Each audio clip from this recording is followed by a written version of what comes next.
नमस्कार दोस्तों। BPSC special series में आपका स्वागत है और हम आज देख रहे हैं संघर्ष द स्ट्रगल।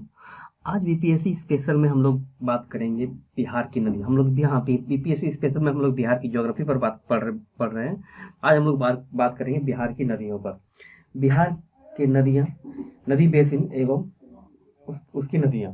तो जब हम नदियों की बात करते हैं तो नदी मतलब वो क्षेत्र या फिर वो जगह जहाँ पानी बहता हो या पानी वो चीज जहाँ जल प्रवाहित होता हो, पानी बहता हो, इस क्षेत्र को जो बहती है उसे नदियां कहते हैं। लेकिन वही जब नदी बेसिन की बात करें तो एक नदी का जो पूरा कैचमेंट एरिया होता है, उसका जो संभरण क्षेत्र होता है जहाँ से उस नदी को पूरा पानी पानी मिलता है, उसके अलावा जो जो उनकी सहायक और शाखा नदियां होती हैं, इन सब को मिलाकर जो क्षेत्र बनता है उसे नदी बेसिन कहते हैं। तो चलिए सबसे पहले हम आज बिहार के जो विभिन्न अलग अलग तरह के जो नदी बेसिन हैं उस पर बात करेंगे। तो यदि हम बिहार की नदियों को यदि वर्गीकृत करना चाहें नदी बेसिन में, तो सबसे पहले बिहार को इस क्षेत्र में दो भागों में बांटना पड़ेगा। एक उत्तर बिहार गंगा के उत्तर में, और दक्षिण बिहार जो कि गंगा के दक्षिणी क्षेत्र है। गंगा के उत्तरी क्षेत्र की जो नदियां हैं वो हिमालय से निकलने वाली नदियां, यहाँ सालों भर इसमें पानी बहता है, ये सालों भर इसमें पानी रहता है। जबकि इधर से दक्षिण से आने वाली जो नदियां, ये पठारी क्षेत्र से निकलने वाली नदियां हैं, यहाँ पे ये मूलतः बरसाती नदियां हैं। तो चलिए सबसे पहले हिमालय से निकलने वाली नदियों के बारे में और उसका जो अलग अलग बेसिन है उस पर बात करते हैं। सबसे पहला हम यदि पश्चिम से पूरब की ओर बढ़े तो गंडक बेसिन है, जो कि गंडक नदी का द्वारा पे है। फिर है बागमती अवधारा बेसिन, उसके बाद कमला बलान बेसिन, कमला बलान बेसिन और कोसी बेसिन। कमला बलान बेसिन जो है वो कोसी के साथ मर्ज कर जाती है, यानी कि कमला जो नदी है वो कोसी नदी में मर्ज करती मिलती है और फिर ये आगे आकर यहाँ कटिहार के पास गंगा में मिलती है। फिर है एक महानंदा बेसिन। तो उत्तरी जो बिहार है उसको अलग अलग नदी बेसिन में बांटना जाए तो गंडक, बागमती अवधारा, कमला, कोसी और महानंदा बेसिन। और जब हम दक्षिणी बिहार की बात करें तो इसको सबसे पहले फिर हम वही पश्चिम से पूरब की ओर चलेंगे। पश्चिम से पूरब चलने का कारण है कि गंगा मैन है, यहाँ का गंगा जो मुख्य नदी है गंगा, वो यहाँ पर पश्चिम से पूरब की ओर बहती है। तो इसी हिसाब से हम लोग भी चलते हैं। तो कर्मनासा बेसिन है, ये कर्मनासा एक नदी है जो कि गंगा की सहायक नदी है, यूपी में गाजीपुर जिले में ये गंगा से मिलती है। तो उसका एक हिस्सा बिहार में भी आता है, ये कर्मनासा बेसिन। फिर आ जाता है हमारा सोन बेसिन।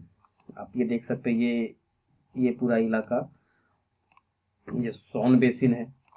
उसके बाद है Punpun basin, Harohar basin, Kiul basin, Barua और चांदन बेसिन। चांदन है, ये सारी छोटी नदियां हैं। यहाँ पर इससे दक्षिण की जो बड़ी नदी है वो है सोन नदी, जो कि यहाँ से लेकर या बहुत बड़े क्षेत्र को सिंचित करते हैं, पटना तक इसकी सिंचाई की जाती है। और दूसरा उत्तरी बिहार की यदि बात करें तो गंडक और कोसी, ये दो मुख्य नदियां हैं। तो चलिए हम नेक्स्ट स्लाइड में हम नदियों पर देखते हैं। सबसे पहले हम बात करते हैं गंडक बेसिन की। यदि गंडक बेसिन को देखें तो सबसे पहले ये गंडक नदी जो है नेपाल से निकलती है। एक है ये नेपाल की, और ये एक पूर्वगामी नदी है। आप देख सकते हैं कि हिमालय का जो पार हिमालय की नदियां है, इसको हिमालय की पूर्वगामी नदी बोलते हैं। यानी कि गंडक एक ऐसी नदी है जो हिमालय के निर्माण से पहले से बहती आई है, यानी टर्सरी पीरियड के पहले से बहती आई है ये।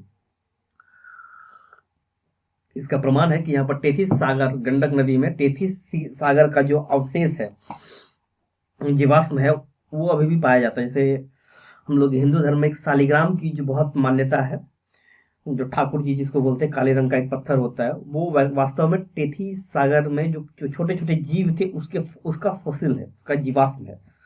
तो वो इस गंडक नदी में पाया जाता है, यानी कि ये नदी जो है वो टेथी सागर का इसमें जीवाश्म अवशेष आज भी मौजूद है इसमें। तो यदि हम इस पर बात करें तो ये अलग अलग छोटी छोटी धाराओं से मिलकर बना है, जैसे काली गंडकी, मयागडी, मत्स्यांडी, बूढ़ी गंडकी, बोटे खोला और मांडे त्रिशोली, ईस्ट राप्ती, पूर्वी राप्ती, ये सारी छोटी छोटी धाराएं मिलकर एक मुख्य धारा का निर्माण करती है, जिसे बिहार में और भारत में गंडक कहते हैं। वहां से गंडक निकलते ही बिहार में, फिर यूपी में आती है और फिर वो बहते हुए बिहार में घुसकर आगे बढ़ती है। बिहार में ये जो पश्चिमी चंपारण का हिस्सा है, पश्चिमी चंपारण जिसका मुख्यालय बेतिया है, पश्चिमी चंपारण, उसके बाद ये गोपालगंज के बाद ये गोपालगंज और पूर्वी चंपारण के बीच सीमा का भी निर्माण करती है। इसके बाद ये मुजफ्फरपुर, मुजफ्फरपुर वैशाली, वैशाली से ही ये, जैसे जानते हैं कि हाजीपुर जो है जो हाजीपुर है वैशाली जिला का मुख्यालय है, तो वैशाली हाजीपुर के पास ये गंगा में मिल जाती है ये गंडक नदी। तो ये था गंडक नदी। चलिए अब आगे हम लोग देखेंगे एक उत्तर बिहार की जो एक और मुख्य नदी है कोसी। यदि कोसी की बात करें तो कोसी अलग अलग 7 धाराओं के मिलकर बनती है। संकोसी, तामकोसी, लिखो, दुग्ध कोसी, अरुण, तैमूर और ये है एक इंद्रावती। ये 7 धाराओं से मिलकर एक, यहाँ से यदि बात करें पहले इंद्रावती, संकोसी, तामकोसी, लिखो, दुग्ध कोसी, अरुण और तैमूर, ये सारी छोटी छोटी धाराएं मिलकर एक मुख्य नदी कोसी का निर्माण करती है। और ये यहाँ से विराटनगर के पास बिहार में एंट्री करती है।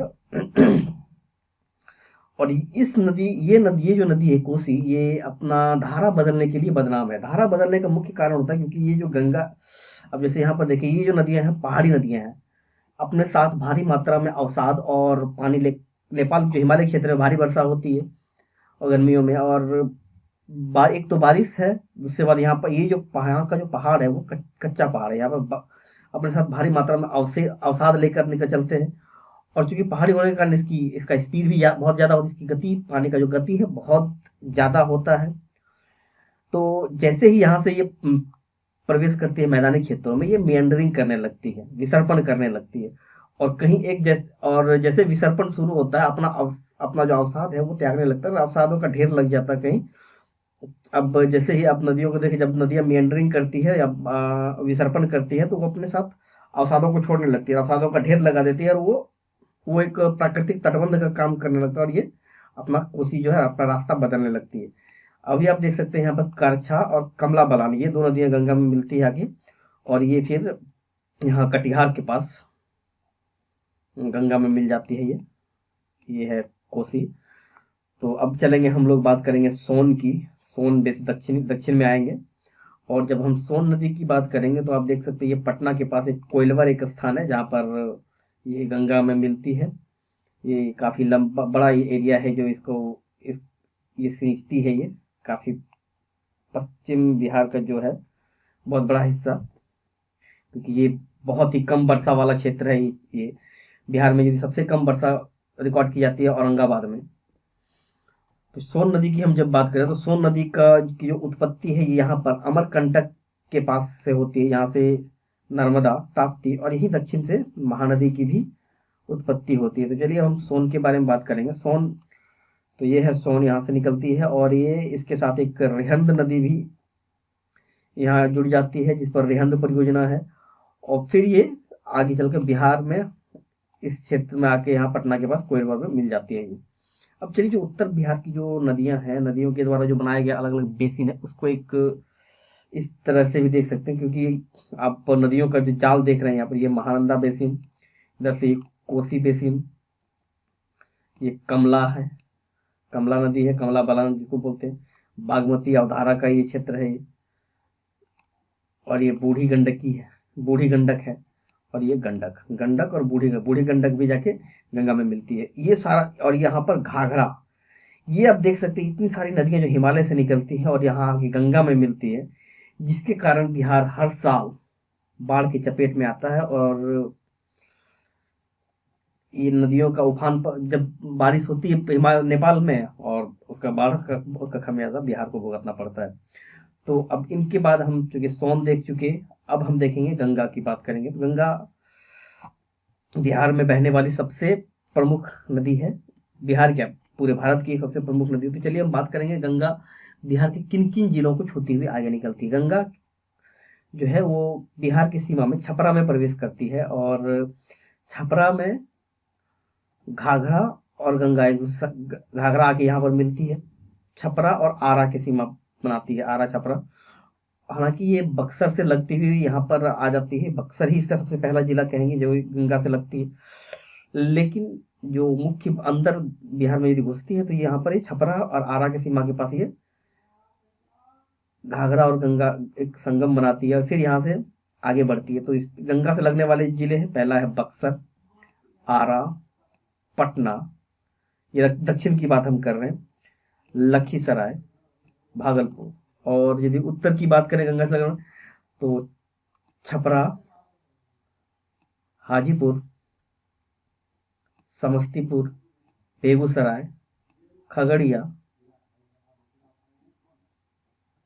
एक और मैं बोल, मुंगेर को मैं, सॉरी लखीसराय जिला नहीं, ये मुंगेर है, मुंगेर, मुंगेर और कटिहार, ये सारे जिले दक्षिण के कौन कौन से, भागलपुर, मुंगेर, भागलपुर, मुंगेर, पटना, आरा, बक्सर, ये 5 जिले दक्षिणी बिहार में।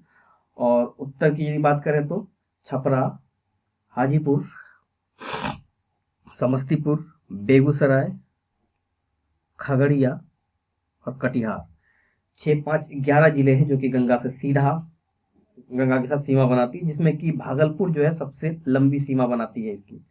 अब देख सकते हैं पटना और भागलपुर में अक्सर कंफ्यूजन हो जाता है, लेकिन भागलपुर की सीमा सबसे लंबी है गंगा के साथ।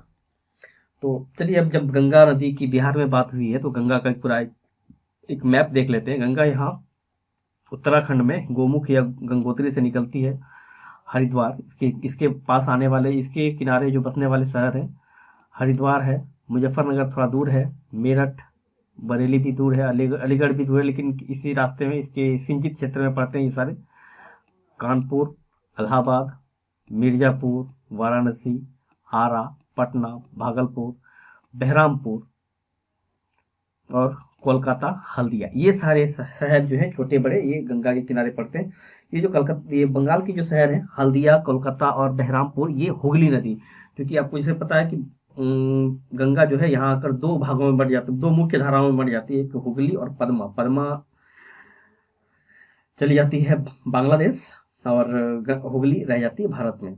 तो दोस्तों, ये था हमारा आज बिहार की नदियों पर एक छोटा सा परिचय। इसके बारे में यदि किसी को कुछ जानकारी चाहिए और यदि किसी को कुछ जानकारी हो तो बताएं, और यदि इसमें कुछ कमी रह गई हो तो वो भी बताएं, और हम उसको अगले एपिसोड में इसको दूर करने की कोशिश करेंगे, या फिर विशेष वीडियो बनाकर भी इसको दूर करने की कोशिश करेंगे। तो दोस्तों, देखते रहिए हमारा चैनल संघर्ष द स्ट्रगल, और हमें लाइक कीजिए, सब्सक्राइब कीजिए। मिलते हैं आप नेक्स्ट एपिसोड में, तब तक के लिए